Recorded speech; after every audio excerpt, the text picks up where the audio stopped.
ఒక పవిత్రమైన యజ్ఞం చేస్తున్నాం. ఏ వ్యక్తి వల్ల అభివృద్ధి ఆగిపోకూడదు, ప్రజల్లో అపనమ్మకం రాకూడదు.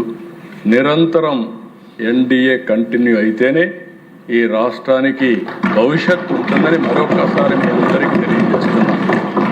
చాలాసార్లు పవన్ కళ్యాణ్ గారు చెప్పారు, 15 సంవత్సరాలు ఈ ఎన్డీఏ కూటమి కొనసాగితే తద్వారా రాష్ట్రానికి మంచి జరుగుతుంది, దానికోసం మేము కలిసి పనిచేస్తున్నామన్నారు. ఈరోజు గుజరాత్లో అధ్యక్ష 25 సంవత్సరాలుగా ఒకే పార్టీ అధికారంలో ఉంది, బీజేపీ అధికారంలో ఉంది. కేంద్రంలో నరేంద్ర మోడీ గారు 3వసారి అయ్యారు.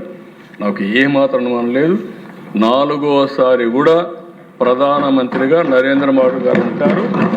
ఎన్డీఏ వస్తుంది. ఇక్కడ కూడా మనందరికీ ఒక అజెండా ఉంది. మళ్ళీ 2029 ఎన్డీఏ గెలవాలి. అదే సమయంలో మనందరికి ఒక అజెండా ఉంది, 2047 స్వర్ణాంధ్రప్రదేశ్. స్వర్ణాంధ్రప్రదేశ్లో మనం అనుకున్న లక్ష్యాలు సాధించడానికి ప్రపంచంలోనే అత్యంత శక్తివంతమైన జాతిగా తెలుగు జాతి తయారు కావాలంటే మనలో కూడా ఒక నిబద్ధత ఉంటేనే సాధ్యం.